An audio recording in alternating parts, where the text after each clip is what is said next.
Pendulum Magician White Magical had it its way out of the last Forbidden list, but one would wonder, how did it Mystic box its way out of the next one? The one that destroyed Astrograph Sorcerer and basically hit the deck really hard on top of the last hits. And surprisingly, Pendulum Magician does come away almost unscathed yet again, and I'm going to be showing you a very good Pendulum Magician deck profile for the May 2018 Forbidden list.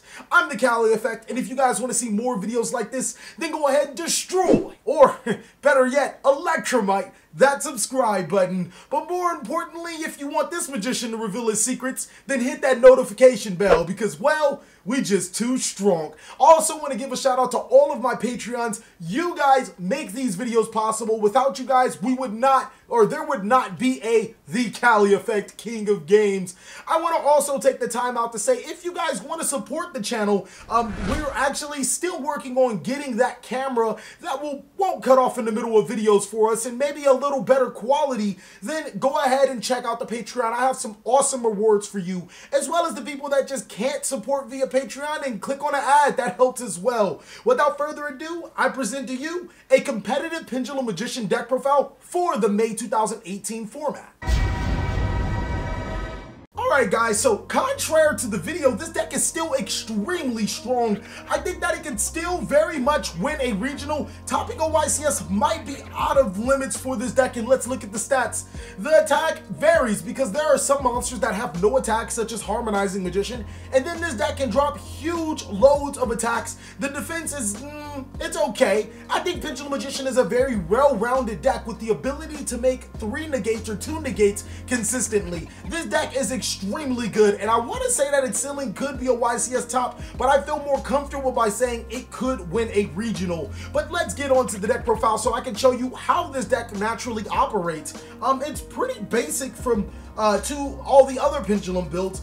3 copies of Harmonizing Magician. This is the best Pendulum Magician monster available to us because when it is Pendulum summoned, you can special summon a Magician monster from your extra deck. Now that effect actually comes up a lot more than normal because there's certain Pendulum Magician monsters you want to special summon from your deck to your side of the field, and it isn't always a level 4. 3 copies of Black Fang Magician. This is probably one of my favorite Magician cards. While it is in the scale, you can destroy this card to half the attack of one of your opponent's monsters, but more importantly, when it's destroyed, you can target a Dark Spellcaster monster in your graveyard and then special summon it to your side of the field. 3 copies of Wisdom Mind Magician. Pendulum Magician actually started to drop this card last format, but I think it's very important into this format, mainly because not only does it tutor Magician cards to your scale, but it also allows you to give you a great, and when I mean great, I mean an amazing Rescue Hamtaro target. It's just a really good card for tutoring your cards into your scale and getting you where you need to be. Next, we're going to wrap up the 3 of Magicians that we play with 3 copies of Purple Poison Magician. And Purple Poison Magician is pretty much a staple in this deck. It's the destruction card that you want, and not only that, it gives one of your Dark Spellcaster monsters 1200 attack, basically enough attack to almost run over any monster threat, as well as destroy a face-up card on the field. So these Magician cards help the deck tremendously, and I think that they should all be maxed out. Now, you could take out the Wisdom Mind Magicians and get away with it, depending on what you're going to do and what you're going to replace with it. 2 copies of Oath Dragon Magician. Oath Dragon Magician is extremely powerful. This was a card that was also dropped in favor of other cards in the last format, but coming back to its effect, the ability to add a Magician card from your hand or from your extra deck or your graveyard to your hand, depending on if it's in the scale or special or Pendulum summon to your side of the field, or I'm sorry, special summon to your side of the field, is invaluable. And also the fact that it is a level 6 monster helps us with our Exceed 6 plays. Next is a card that wasn't played into the strategy, but with Astrograph Sorcerer being gone, this card actually comes up a lot. 1 copy of, Shankai Magician. I apologize if I butchered its name, but basically what he does, he actually provides another gate in the monster zone. He allows you to negate an opponent's light monster into the end of the turn. Also, his Pendulum effect isn't terrible. You can turn an Exceed monster into a monster that has a level, so it's pretty cool. So, more importantly, it can be special summoned through Harmonizing Magician to get your Vortex combos off. Now that's pretty much it for the Magician monsters that we play. They're all very, very extremely important to the deck.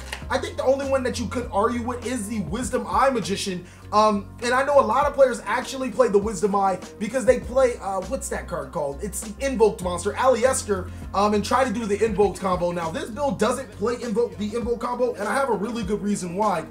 The only way the Invoke combo works for this deck is if you don't commit to your normal summon before you start going into your Electromite combo. Now this deck can do that, and it does it pretty well, but in the events that you can't do it, the Invoked combo is useless because you can no longer normal summon your Aleister, which means you won't be able to search your invocation, which puts you in a dead situation. Also, drawing the invocation or Aleister is just another brick because it doesn't add to the deck's potential or to the deck's combos other than that one combo. Next, we do run the Chronograph Sorcerers. We run 3 copies of the Ghost and followed by the Time Gazer Magician. This card's just still really, really nutty. It's extremely good inside of this deck because Chronograph Sorcerer can tutor monsters from your hand to your side of the field if a card is destroyed, as well as bring out the Time Gazer Magician to your side of the field, who is also more important than ever because he is a level 3 monster and actually comes up synchro summoning with him to make the cards that you need. That's it for the Sorcerer cards. Unfortunately, Astrograph Sorcerer is banned, but we also run another engine inside of the Mythical Beast engine. So 3 copies of Mythical Beast Master Cerebus and 2 copies of Jackal King. Now Cerebus does search the Jackal King, and Jackal King does get you to free summon of Mythical Beast Cerebus to your side of the field. More importantly, these cards have some awesome effects. Master Cerebus gets spell counters for every spell card activated, and when he has 4, not only can he not be destroyed by card effects or targeted by card effect, it's one of those. Place 2 counters on it, cannot be destroyed by card effects while 4 more counters. Okay, so it can't be destroyed by card effects. It allows you to remove 4 counters to target one monster your opponent controls and banish it. So it's pretty good at monster control. And Jackal King is just amazing for negation. By removing 2 counters, he can negate an effect. So these monsters are extremely powerful to the strategy, and they allow you not only to extend your play and make Electromite without committing your normal summon, but they also have their own great effects when you summon them to your side of the field.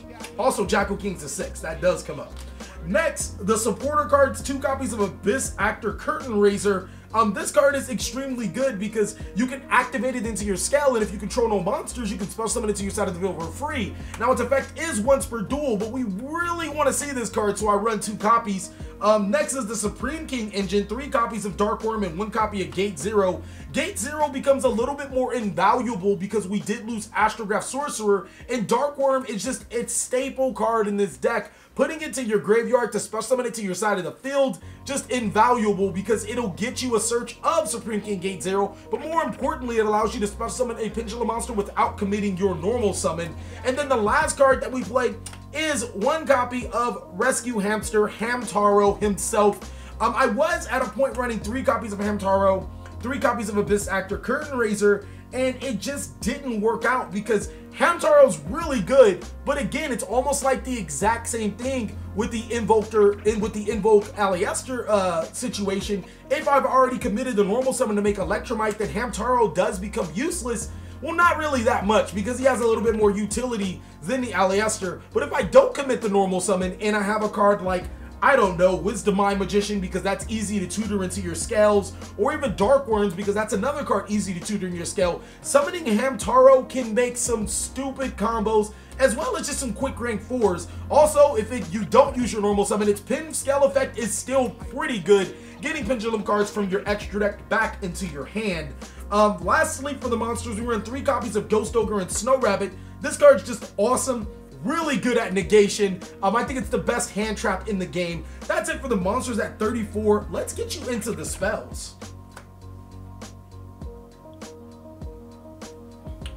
The spells consist of 2 Pot of Desires. You can actually not run Pot of Desires inside of this deck.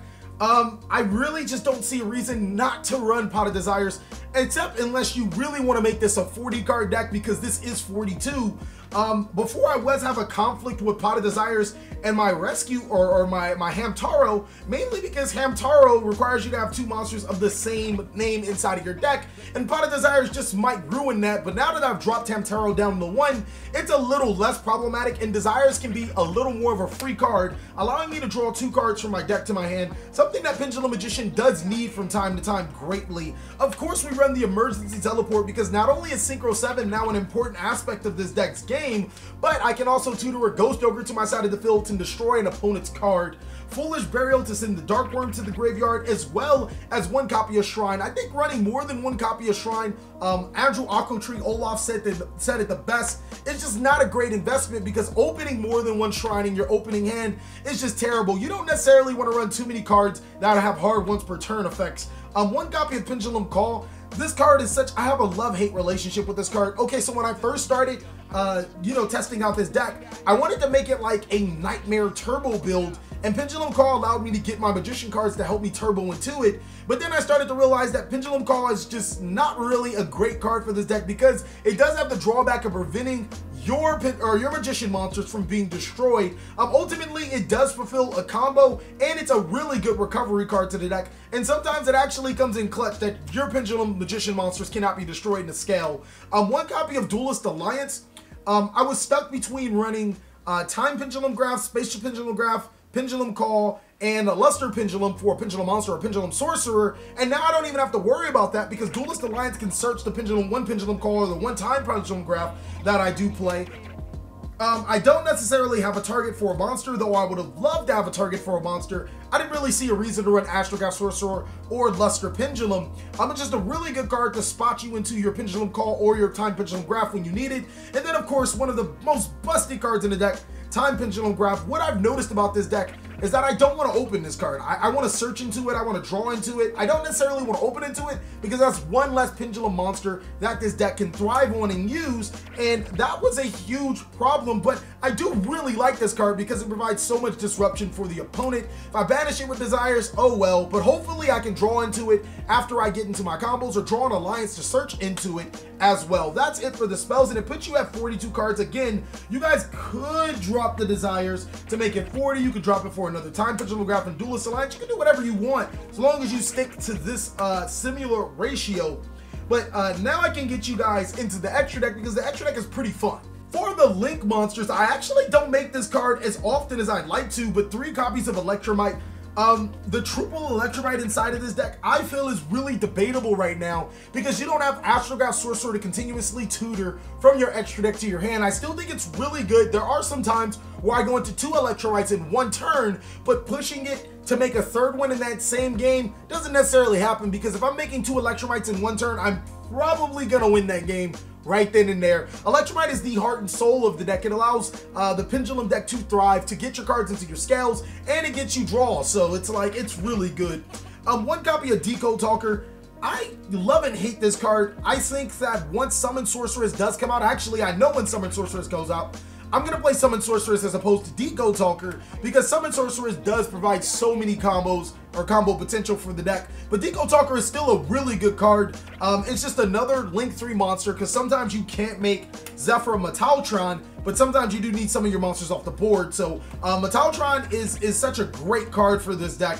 It's just godly. It's the monster you want to go to mainly because it has the 3 arrows pointing down and it does allow you to replace some of your cards. And then lastly for links is 1 copy of Vortex Dragon. This is the best link for in the game right now. It allows you to get over your opponent's situations. That's it for the link monsters. For the synchros, Supreme King Clear Wing Dragon. This card's really good. It's our Black Rose Dragon of the deck. It allows us to get exactly what we need out of its effects. Ignister Prominence, the best, one of the best synchro monsters to make inside of a Pendulum Magician deck or a Pendulum deck in total. Psyframe Lord Omega, another great card to make because it allows you hand disruption of your opponent and it frees up your extra monster zone or the zone that it points to if you make it.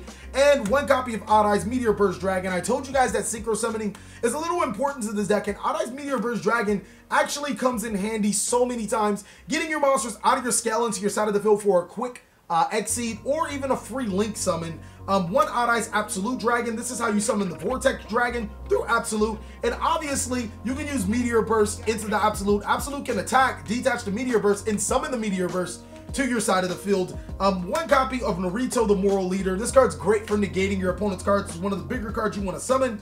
Abyss Dweller, True Draco, Goki. Like, there's just so many cards that are graveyard dependent. Abyss Dweller is going to be a really powerful card. I chose it for my optional 4. And then Tornado Dragon, I felt that this was the second best option to go into because it allows you to destroy back row. And then lastly, of course, Odd Eyes Vortex Dragon to summon with the Odd Eyes Absolute Dragon, and it's a free negate. I love the fact that it can shuffle cards like Time Gazer Magician back into my deck. Is it Time? Is his name Time Gazer? Let me make sure.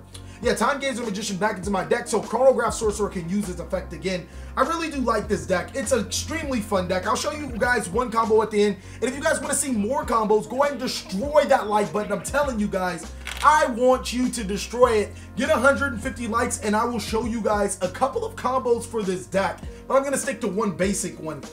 Next, for the side deck, 3 copies of Ash Blossom and Joyous Spring. If you guys cannot afford Ash Blossoms, then Effect Veilers are a decent substitute. Ash Blossom is really good. Inside of this deck, I only play one hand trap, which is Ogres, but sometimes I feel like I need to switch out from Ogres to Ashes or Ogres to the next card because some things happen, and then you switch out the Emergency Teleport for a Raigeki. 3 copies of Droll and Lockbird. This is good against so many decks right now because especially True Draco, since it likes to search so much, but it's just an extremely great card, and I still think True Draco is a very incredibly competitive deck. Raigeki, this is what you take out the Emergency Teleport for when you take out the Ghost Ogres, and sometimes you want that board wipe because it's an awesome card. 3 Cosmic Cyclones to counter Anti-Spell Fragrance, and also other back row heavy cards or other cards that are just annoying. 3 copies of Evenly Matched. This card is a blowout against some decks. It allows you to vanish their opponent's field and start up. If you guys can't afford Ash Blossom, or I'm sorry, Evenly Matches, then I would suggest Kaijus, or not even Kaijus, I'm sorry, Winged Dragon Ra, Sphere Mode, because if your opponent gives you an Ibli, then you know you're kind of screwed. And then 2 copies of Rid Reboot for when my opponent evenly matches me or against back row heavy decks. Now, I think that everything inside the main board is pretty mandatory. There really isn't a budget option for literally anything, but on the bright side, the deck's relatively cheap. It's not as expensive as it used to be. Mythical King, Master Service have calmed down to around $10 each. So I think I did a really good job at giving you guys some budget options. Also, if you guys can't afford Ogres, try to find a way to afford Ogres. They're literally the best hand trap in the game right now, in my opinion. They allow you to do so many cool things. That's it for the main deck, the extra deck, the side deck. I'm going to show you guys one combo, and if you guys want to see more, then like this video up. So let's get into it. All right, ladies and gentlemen, on to the combo tutorial. This combo, you can use it with 3 or 4 card combos. It is a 3 or 4 card combo, but the main card you do need is Supreme King Dragon Dark Worm. You also need a Pendulum Call. Let me pull it out real quick. Where's that Pendulum Call? Like this is like the tutor of so many combos. It's the reason why I run Pendulum Call, because, excuse me, these 2 cards make awesome combos. And then the last card that you need for the 3 card starter combo is Chronograph Sorcerer. Now, I'm going to add a 4th card, and it does not matter what the level 4 monster is. I'm going to go ahead and add, it doesn't matter, as long as it's a level 4 monster. We're just gonna go ahead and say Wisdom Eye for all intensive purposes. So first thing I'm going to do is activate Pendulum Call, discarding Supreme King Dragon Dark Worm from my hand to my graveyard. And with that, I'm gonna search Oath Dragon Magician and any Scale 8 monster. You could search Harmonizing Magician, but it's actually better to just search the Black Fang Magician from your deck to your hand. The next thing you want to do is use Supreme King Dragon Dark Worm's effect to special summon itself to the side of the field, and then trigger its effect to add Supreme King Gate 0. Now, you guys have to be very wary of what's happening right now. We did use Pendulum Call, so our Magician monsters cannot be destroyed in the scale, but that's perfectly fine for what we're about to do. Let's go ahead and start off with activating Chronograph Sorcerer. It's not a Magician card. It's actually great that it's not. And then destroying it to special summon Time Gazer Magician to your side of the field. Next, you want to use Time Gazer Magician and the Supreme King Dragon Dark Worm for a link summon of Electromite, and then Electromite's effect is gonna trigger. With Electromite, you're gonna add Harmonizing Magician from your deck to your extra deck, and the combo is starting to shape up a little bit. The first thing I'm gonna do is activate Supreme King Gate 0, then Electromite's effect to destroy the Gate 0 to add, you don't wanna add the Harmonizing.